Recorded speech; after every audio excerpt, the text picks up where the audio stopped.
am really excited about this subject. This is one of the subjects that really thrills me. That's why it's called exciting archaeology, according to me.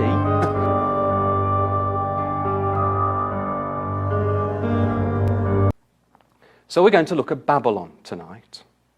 Now, when we talk about the subject of Babylon, there is a gentleman on the screen that was instrumental in its discovery. It was a very special German archaeologist. His name was Robert Koldewey.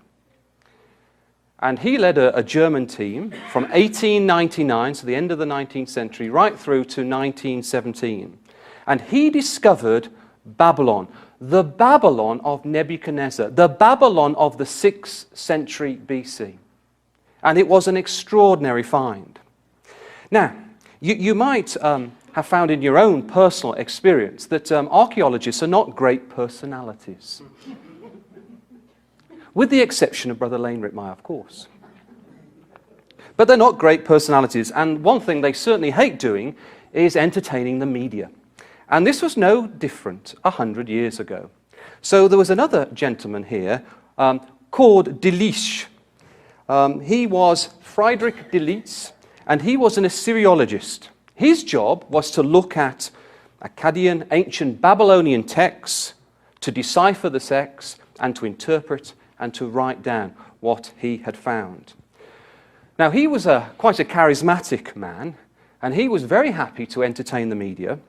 So in 1902, and I want you to imagine this, you found Babylon, you found the Babylon of Nebuchadnezzar. It was a momentous find. And so a series of lectures were conducted in 1902, and they were called Babel and the Bible. And it was all about this great discovery in Babylon and how these artifacts support the evidence of the Bible. Now, this drummed up so much excitement that, in fact, the first two lecturers were attended by the European Kaiser, right? The European Emperor attended these. Now, I wonder if we had a great special effort at Hall Green back in Birmingham, whether we could pull in Theresa May. Could you get Donald Trump? Well, they are Bible believers, aren't they? But that's the spirit of the age. 100 years ago, people were interested. Now, also, this was quite a significant moment in the history of Germany, because if you just take your minds back at the end of the 19th century, Germany was emerging as a world power. And when they discovered all these artifacts in this great city of Nebuchadnezzar, they saw that as an opportunity to demonstrate their scholarship to the world. And many history books have been written about this discovery, and many historians have concluded that this was one of the catalysts for the First World War, when Germany really flexed its muscles and took on the world. Quite extraordinary. That's not our subject tonight, but this was highly, highly significant. Well, what we're going to do, we're not going to be too long tonight. We're not going to visit them in person, but we're going to have a whistle-stop tour around some museums. So, do you recognize that museum? Those just about there should, right? It's the British Museum. Who's been to the British Museum in London? Yes, a few. Well, personally, I think it's the best.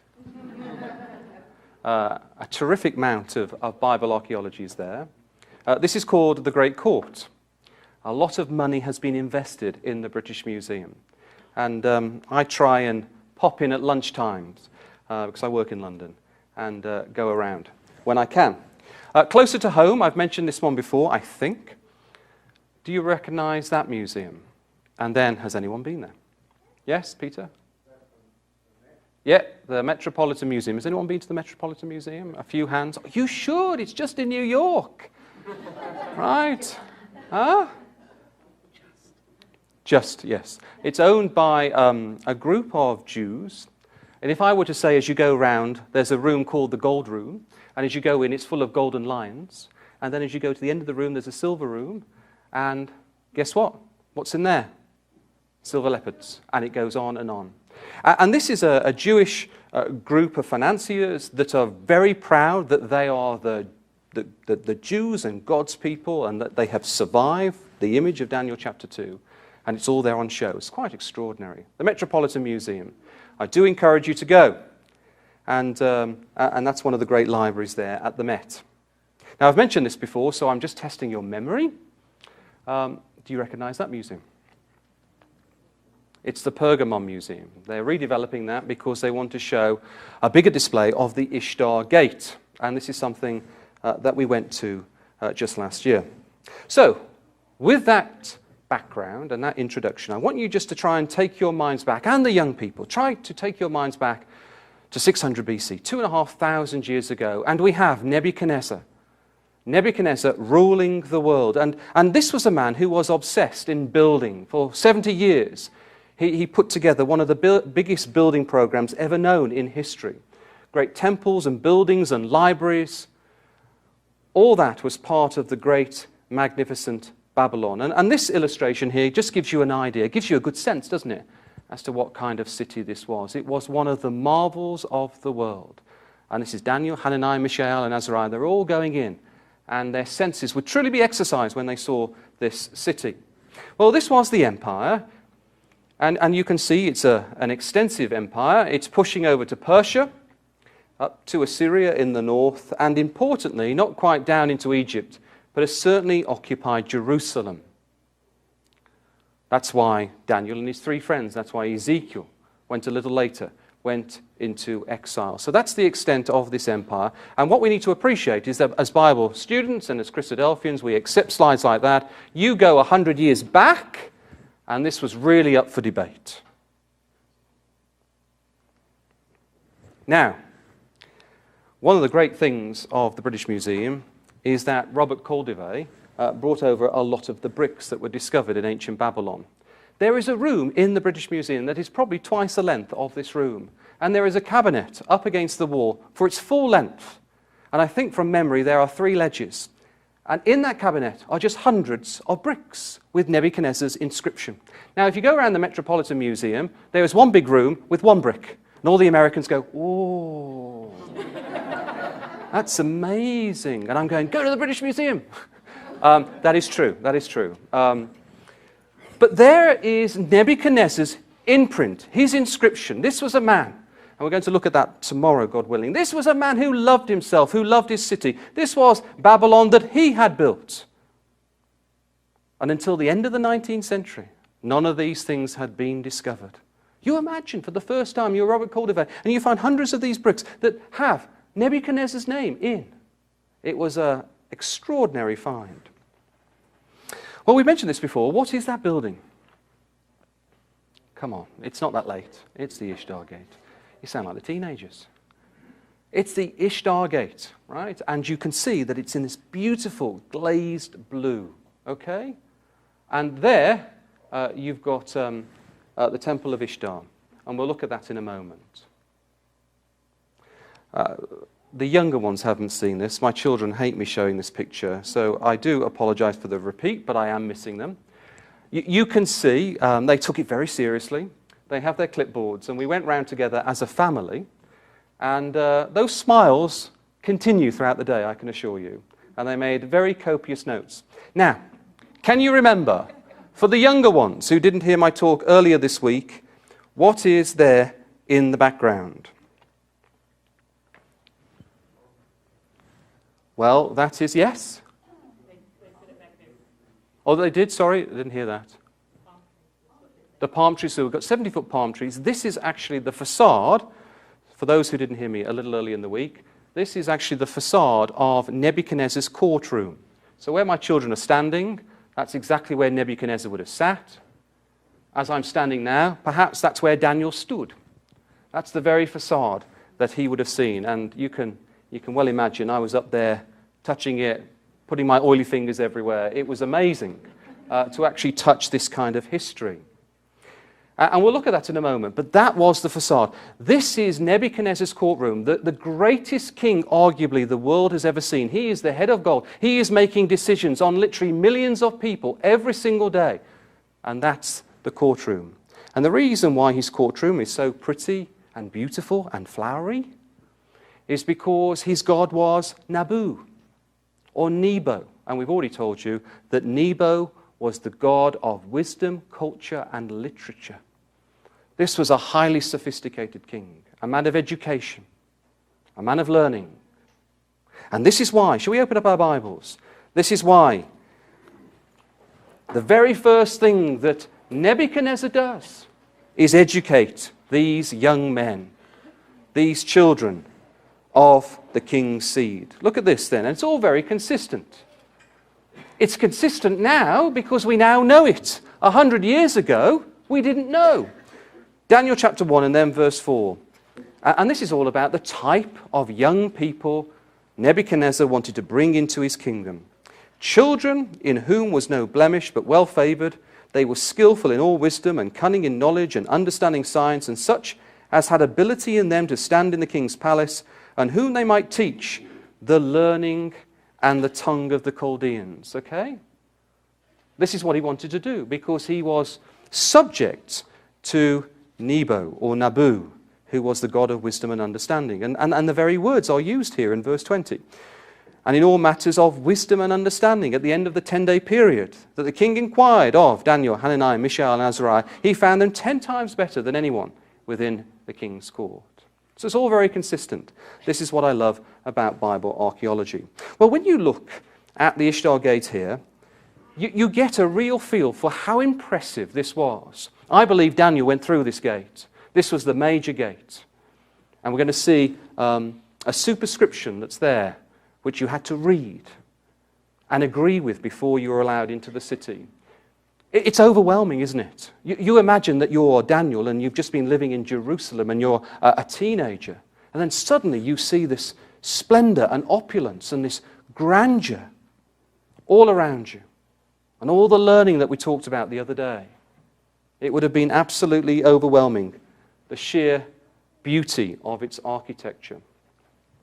Well, when you look at the Ishtar Gate, and the Ishtar Gate was really the jewel in the crown of ancient Babylon, Nebuchadnezzar rebuilt Babylon. It had been destroyed by Sennacherib around about 100 years earlier. And he rebuilt the Ishtar Gate 3 times. This was the jewel in the crown. This was most special.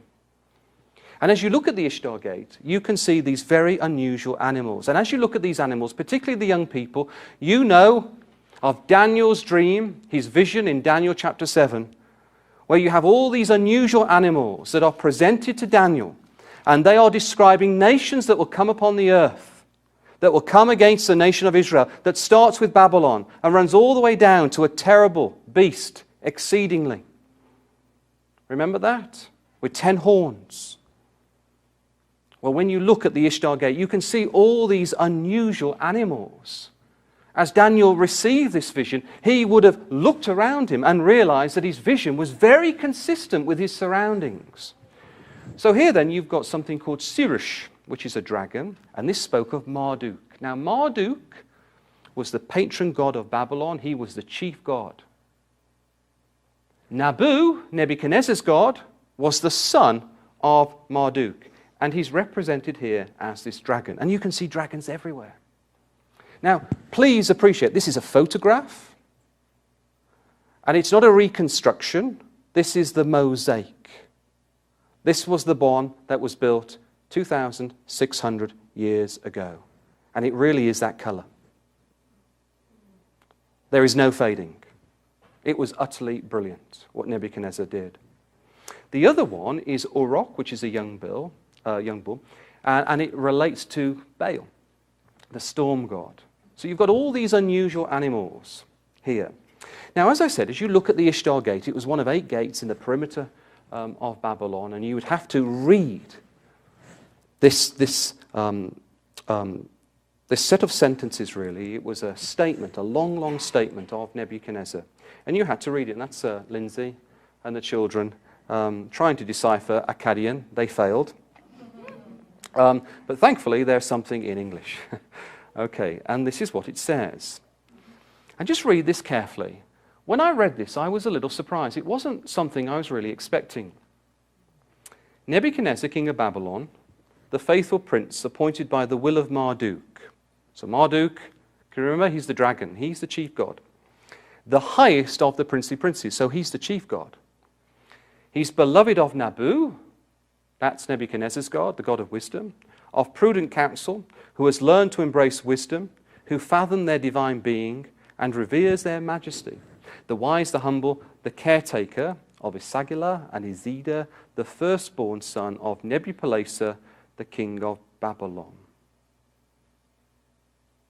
Well, that's interesting, isn't it? Because I wasn't necessarily expecting that, particularly for the young people. Remember, Nebuchadnezzar is portrayed in the book of Daniel as this head of gold, this autocrat. The decisions he made in his court with the big palm trees, they got done, they got executed, didn't they? But here, when you actually read how he was presented to his people, he's presented as someone who is very much subject to the gods. And as I've been saying in the adult class, it again reinforces and confirms that this was a religious kingdom. It wasn't just a political force, it was a religious kingdom. What Daniel and his three friends had to face was a religious contest. And we pointed to that a little, didn't we, this morning? So he's appointed by the will of Marduk, the highest of princes, and then he says this, which is rather humble, who has learned to embrace wisdom, who fathom their divine being and reveres their majesty.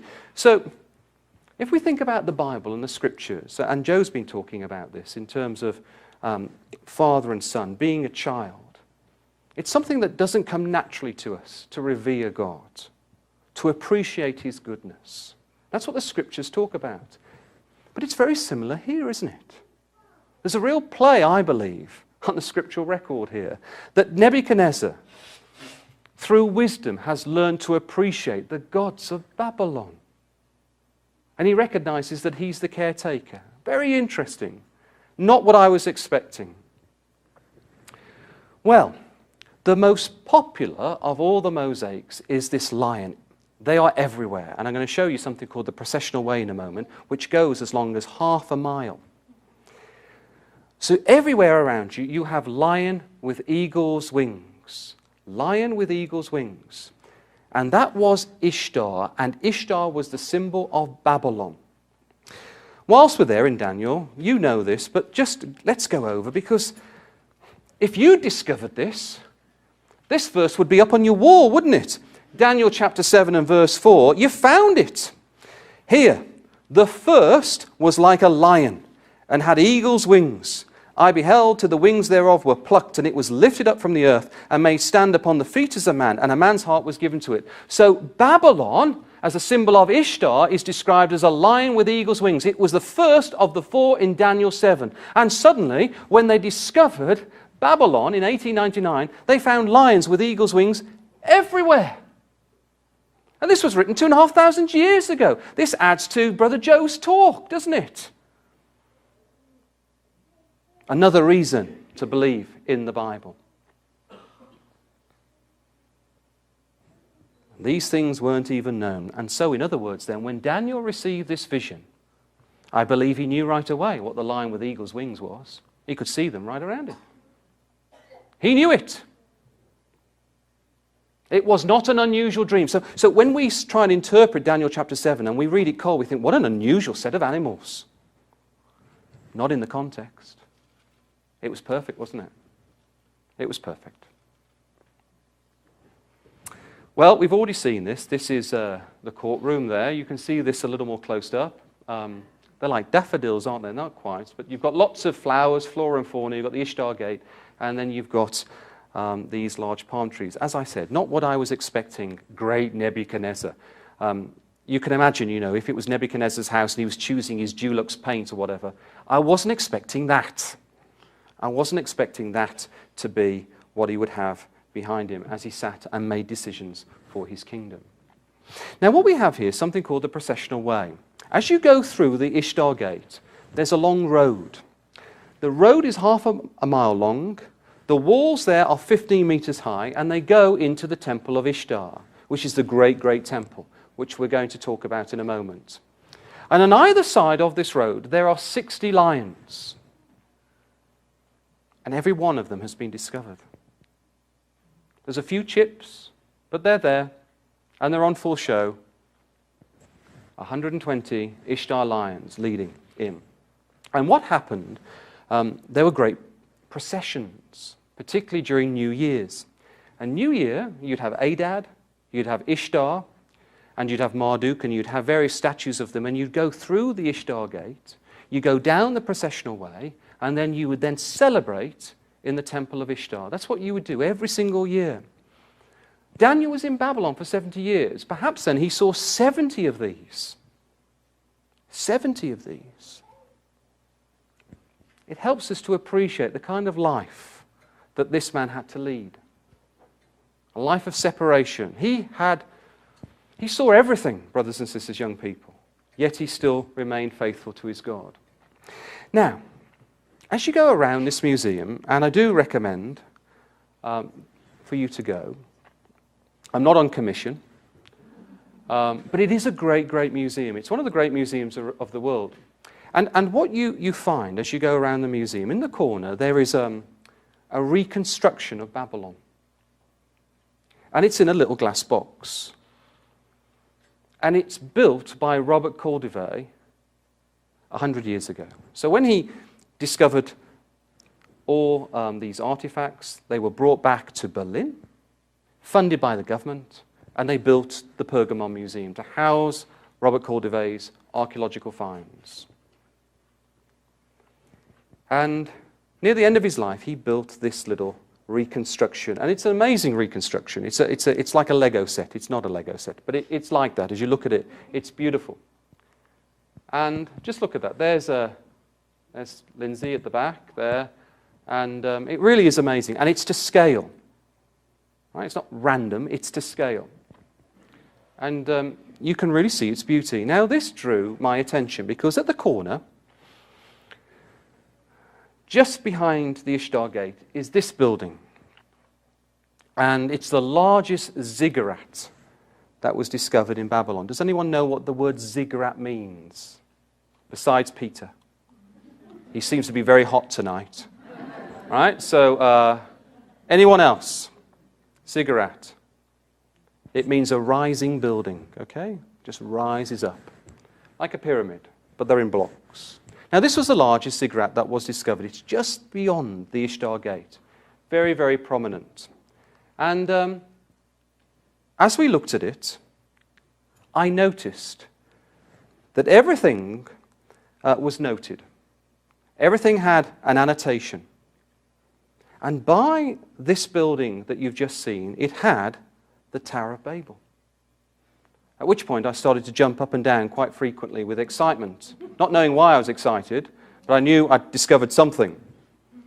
And then I did my research afterwards, and it is really, really fascinating. So Robert Cordivet came to the conclusion that what he found in Babylon was the ancient Tower of Babel.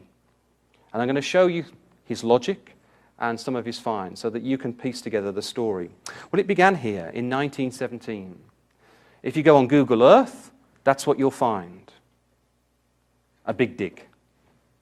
You see it? That is the Etemenanke. That is the largest ziggurat that was discovered in Babylon. Very, very exciting. Well, when Robert Cordivet discovered this temple, this ziggurat, he not only found the remains, he also discovered a plaque that was written by Nebuchadnezzar. Wow, I hear you say, quietly.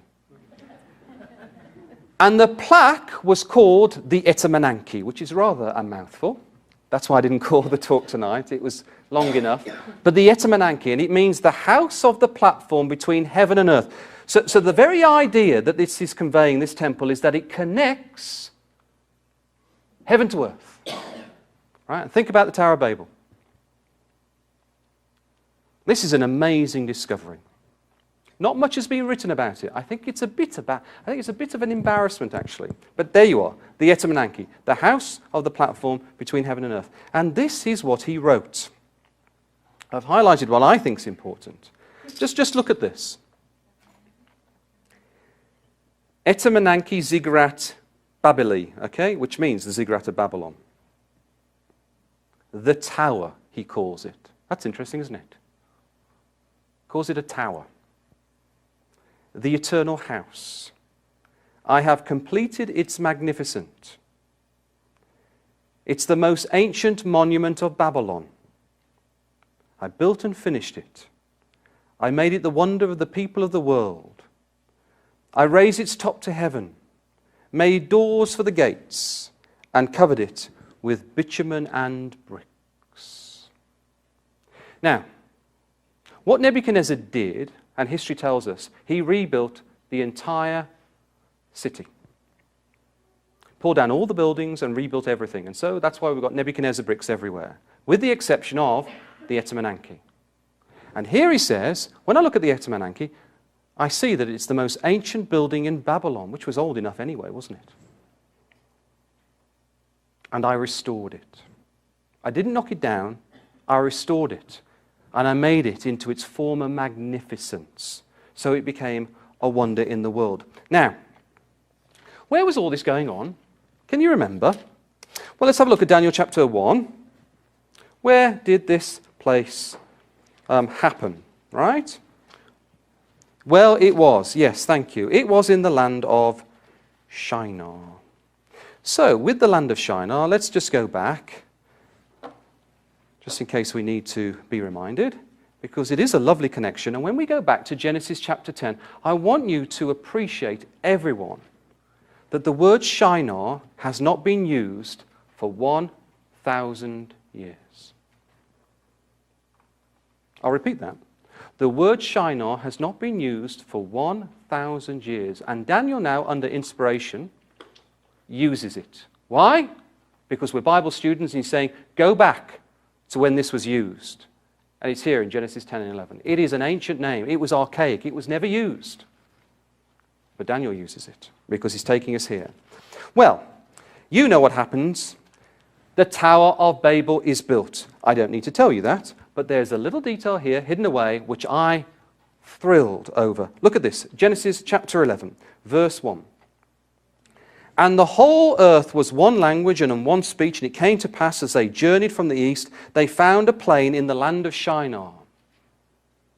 That's Daniel 1. So it connects the thoughts. Nebuchadnezzar built his city in the land of Shinar, in the very location of the Tower of Babel. We've got to determine whether the Tower of Babel still existed or not, but it was in its former location, at least. And then it says, and they said one to another, go, let us make brick and burn them throughly. And they had brick for stone and slime they had for mortar. And they said, go, let us build us a city and a tower. This was the first city. This was the challenge to God. God is going to disperse this people and give them different languages. This was his anger. Let us build us a city and a tower, notice. Nebuchadnezzar talks about the tower here, whose top may reach unto heaven, the Etemenanke. It's virtually the same words, isn't it? And let us make a name, lest we be scattered abroad upon the face of the whole earth. Now, the little detail I want you to notice is how they built it. They had brick for stone, and I've got, in the King James, slime. Which doesn't sound too good. What have you got? Has anyone got anything else? Bitumen. I've got there, Brother Jim. Bitumen, right? Bitumen. It's the word bitumen. Bitumen and bricks. Here, on the Etemenanke. Nebuchadnezzar. His very words. And what we got here, brick for stone and bitumen they had for mortar. Isn't that amazing? If you come back to Daniel here,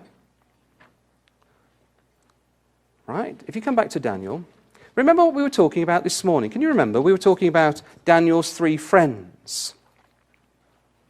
And notice in verse 1, where the golden image, remember Nebuchadnezzar, he felt that he would live forever, so he built this golden image. He wasn't going to believe in the image of Daniel. So there we read in verse 1, Nebuchadnezzar the king made an image of gold whose height was 60 cubits and breadth thereof 6 cubits. So we've got this 6, 6, and then we've got the other 6 with the introduction of the instruments there.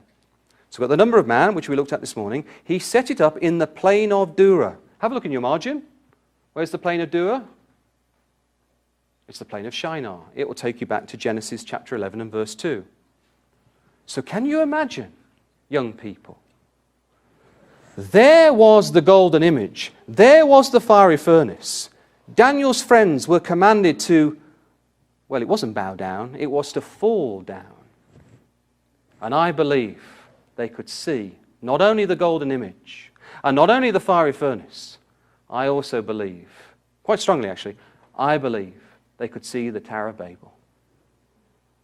And the Tower of Babel was the curse of God when man tried to defy God, when they tried to make a name for themselves. And so God, he intervened and he spread them and he changed their languages. So when they were there and they could see the Tower of Babel, this would be something that would give them a lot of confidence, wouldn't it? God was going to do it again. Nebuchadnezzar was trying to reverse everything that was going on there. They would have had a lot of confidence. So I think that was going on. Now let me just tell you a bit about this Etemenanke.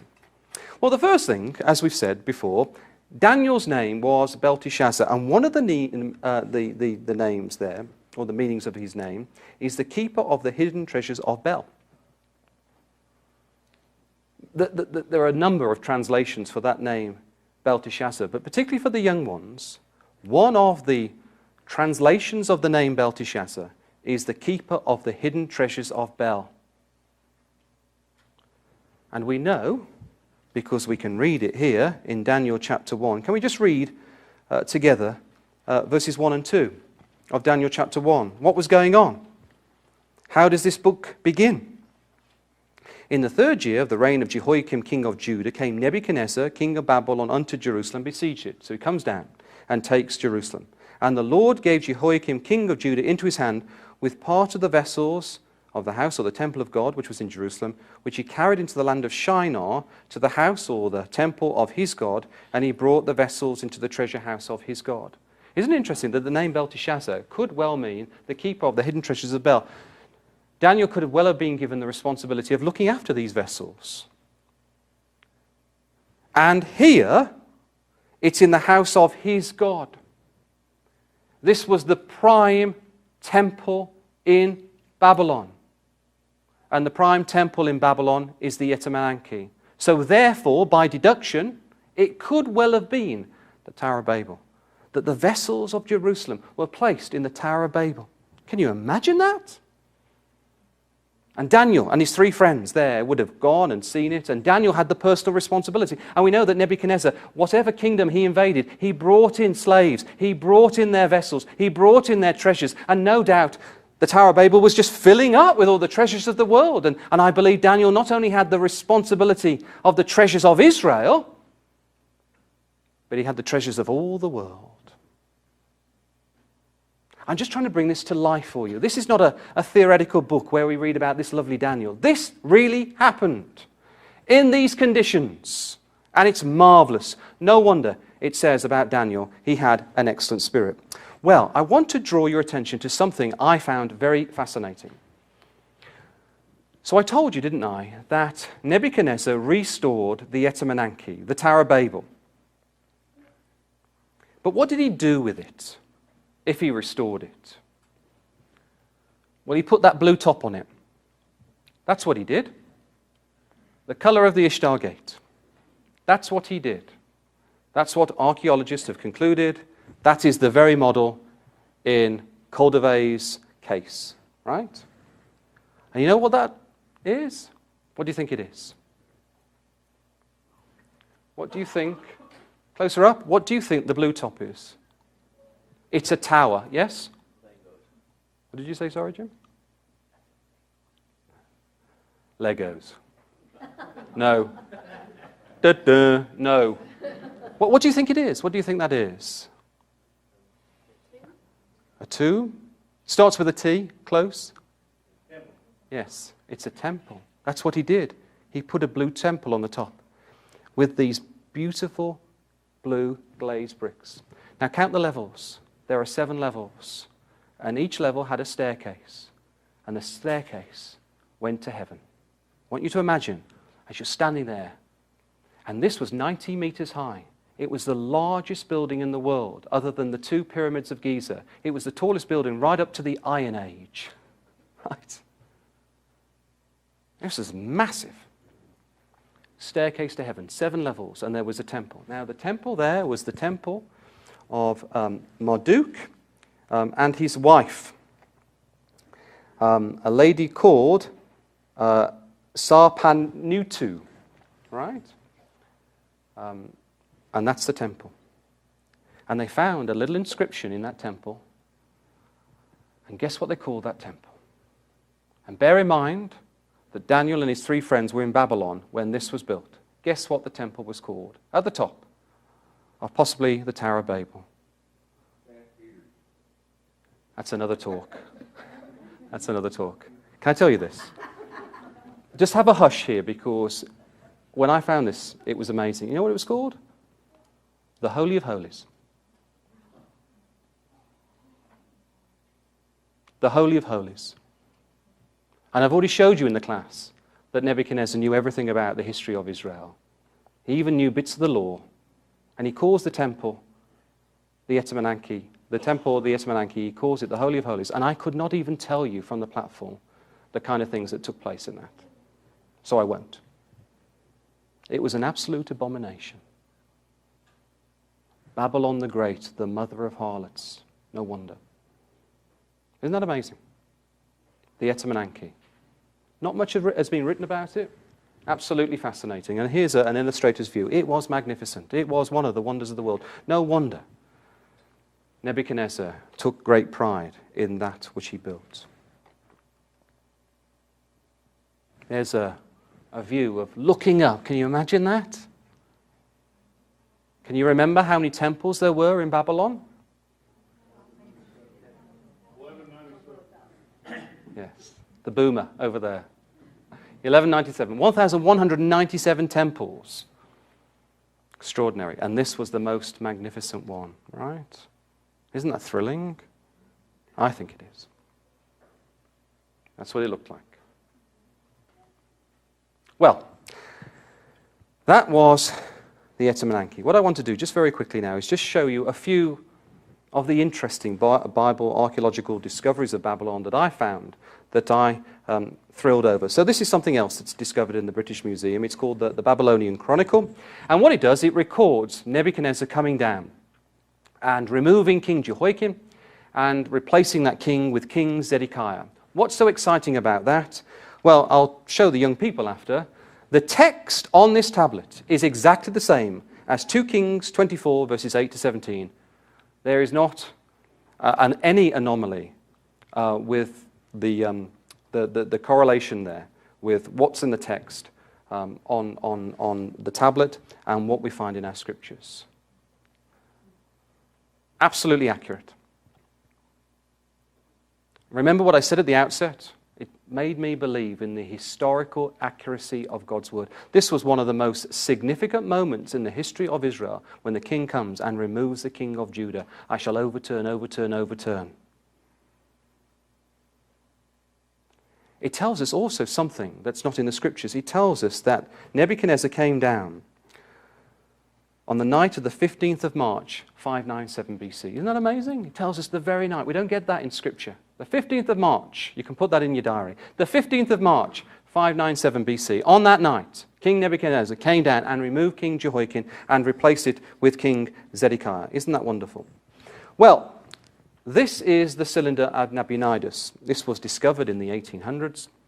It's very difficult to ascertain how it was discovered, but there you have it. It was found in one of the ziggurats in Ur of the Chaldees, where Abraham came from, in Genesis chapter 11. Why is this so interesting?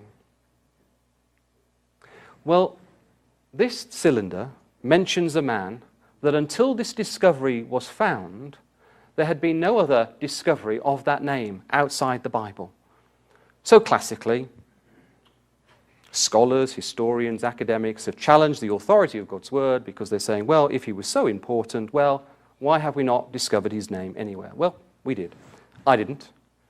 But it was found in 1854, and it's called the cylinder of Nabonidus. And the name Belshazzar is mentioned. Belshazzar. Who was Belshazzar? Can you remember? Can I say that? Can I say this? He was the idiot, right? He was the idiot. So let's go to Daniel chapter 5, and let's remind ourselves of this idiot, right? Daniel chapter 5. So this was discovered in 1854, this cylinder, and I want to remind us of this man, the most foolish of all the kings of Babylon, who should have known better. he should have followed the ways of his grandfather Nebuchadnezzar. And this is what it says here in Daniel chapter 5. Belshazzar the king made a great feast to 1,000 of his lords and drank wine before the 1,000. Belshazzar, while he tasted the wine, he commanded to bring the gold and silver vessels which his father, it should be grandfather, Nebuchadnezzar had taken out of the temple which was in Jerusalem, that the king and his princes and wives and his concubines might drink therein. So they brought in the golden vessels. So I want you to imagine this picture here. This scene. There was Belshazzar. He had no regard for the God of Israel. He says, go in, get those vessels, the vessels that Daniel was overseeing, but perhaps he wasn't overseeing them now because this man knows nothing about Daniel. He says, bring them all in. We're going to fill them with wine and we're going to become totally intoxicated. And they get drunk. But as soon as those vessels touch their lips, the curtains of Babylon are drawn. The city is going to come to an end that night. The foolish, foolish, foolish king. Now, this was discovered in 1854. It's called the Cylinder of Nabonidus. Nabonidus was the father, he was the son-in-law of Nebuchadnezzar, and he writes a little prayer to Marduk about his son. Right? And it's a private prayer. Now, parents, we have private conversations, don't we, about our children? Right? A few smiles. This king's no different. Look what he writes. He says, as for Belshazzar, the eldest son, my eldest son, the offspring of my heart, the fear of thy great divinity, cause thou to exist in his heart, and let not sin possess him. Let him be satisfied with the fullness of life. There's a real sense in those words that Nabonidus is very concerned about Belshazzar, that he's going off track a little. Maybe he knew that he liked extravagant banquets. And he's concerned. This is real concern of a father about his son, isn't it? And look at Daniel chapter 5. This is a king that is behaving completely differently to any of his forefathers. Isn't that interesting? Don't you find that interesting? Are you a hard audience to impress? You're just looking at me in silence, right? I found that really fascinating because we're getting into the characters of people here. Right? 1854. And until this was discovered, as I said, it was refuted that Belshazzar ever existed. Such an important person there who hosted this great banquet. But then suddenly we know all about him and he is accepted. Now my final archaeological piece is something that I found quite fascinating. The Dead Sea Scrolls. The Dead Sea Scrolls, we all know about the Dead Sea Scrolls. Well, something we might not be aware of is that there was an Aramaic script that was found. It was a fragment of a scroll that was found in the Dead Sea Scrolls. Did you know anything about that? Nope. Okay, well, a little bit of fragment was found in the Dead Sea Scrolls. And this is what was written on them. It concerns the same king that we were talking about just a moment ago. He says there, it's about, I'll read the full text. It's the prayer here of Nabonidus. You've got the summary on the screen. The words of the prayer which Nabonidus, king of Assyria and Babylon, the great king, prayed. So he's the son-in-law of Nebuchadnezzar. He's the father of Belshazzar. So it's another prayer. Found in the Dead Sea Scrolls. Prayed when he was infected with a nasty skin disease by the ordinance of God, Most High in the city of Timah. And then we get to this section. Look at this. Nabonidus says these words, I was infected with a nasty skin disease for many years. But when I confessed my sins and my faults, he granted me, this person is totally unidentified, he granted me a verdict. And there was a Jew, and he wrote and told me to give honor to the name of God Most High.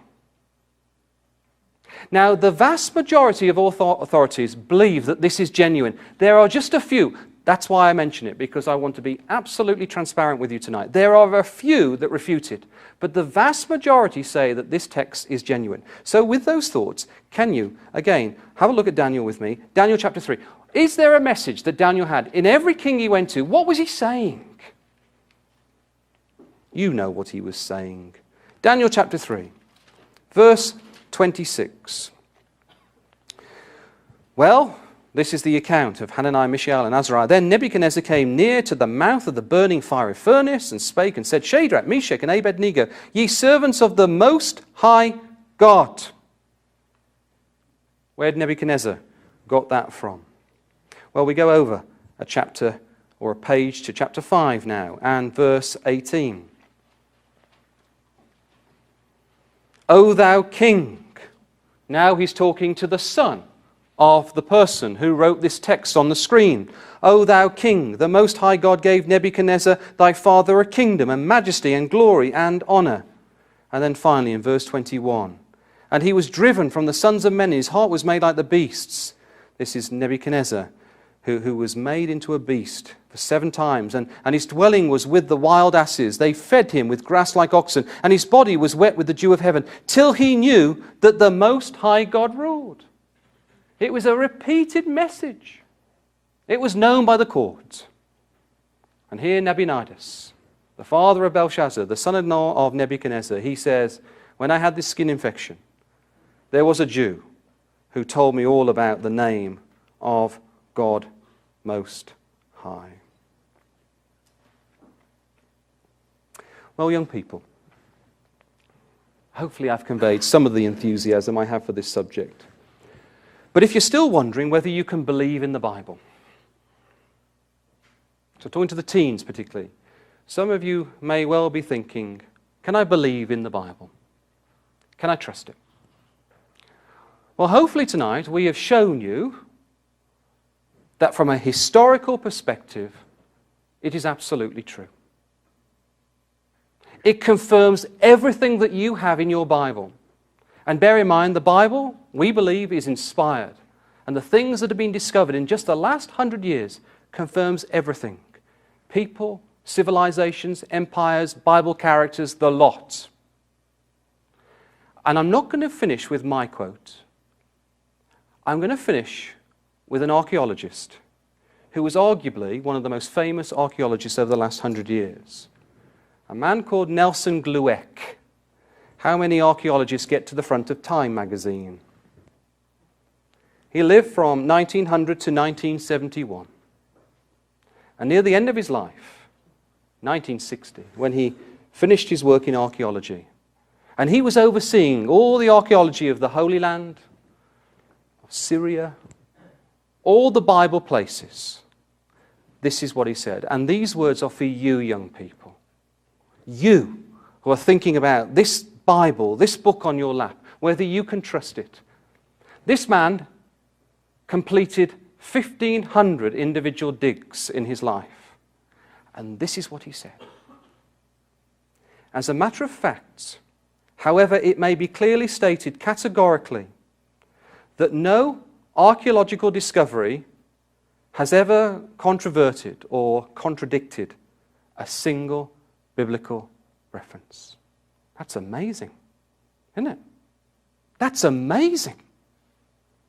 Scores of archaeological findings have been made which confirm in clear outline or exact detail historical statements in the Bible.